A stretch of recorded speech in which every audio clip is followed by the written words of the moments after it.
Jaz sem Jana Koteska, ljubiteljica vsega lepega in pa tudi notranja oblikovalka.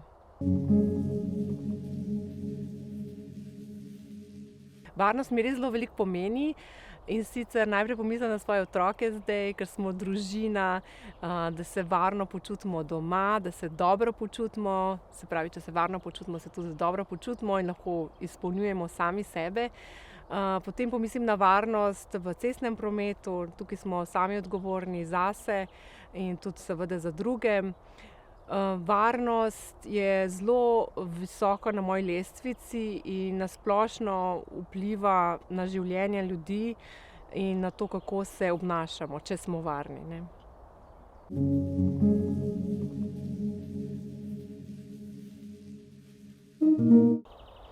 Ja, najbolj se varno počutim, če imam jaz, stvari pod kontrolo in, da vem, da imam jaz nekako vajeti kakršnekoli v rokah in vem, da bo takrat varno, zame in tudi za druge.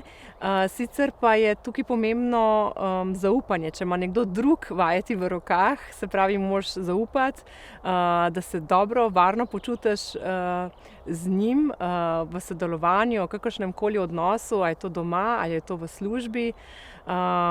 Vsekakor je to vzajemno, sodelovanje, bi rekla, varnost.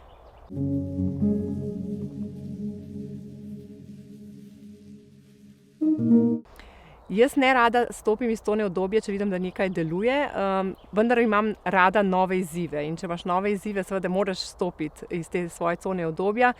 In bom rekla, vedno malo s strahoma, malo bolj, previdno, vendar ko sem tam, ko vidim, da, lahko obvladam in se nekaj novega naučim, mi je vsekakor ta, nova cona všeč.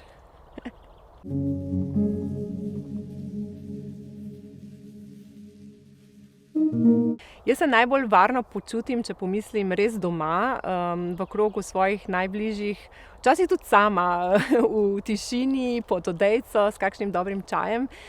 Takrat se mi zdi, da je ves svet, nekje zunaj in sem jaz sama s sabo in poglobljena vase in tudi v bistvu v sebi gradim to varnost, ne, ker tudi tvoja samozavest je nekako, nam, sebi, varnost. Da se počutimo varni, dobro v svojem telesu in, ljubljeni doma. Tako da to je to.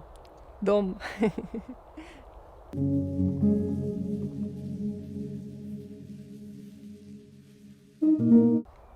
Ja, ta skupna varnost, me asociira na varnost v prometu, kjer smo res, udeleženi, veliko nas je udeleženih vsakodnevno na cestah in, mogoče se niti ne zavedamo, kako je v bistvu naše obnašanje na cesti, lahko usodno za nekoga, ki ga gledamo samo mimo kot avtomobil, kot neka pločevina, ampak mi moramo vedeti, da v teh avtomobilih so ljudje, tako kot mi, dobre duše in da mogoče bolj s tem zavedanjem, da ne gledamo avtomobile, ampak ljudi v teh, prevoznih sredstvih in bi se lahko včasih bolj varno obnašali, no, zaradi sebe in tudi seveda zaradi drugih.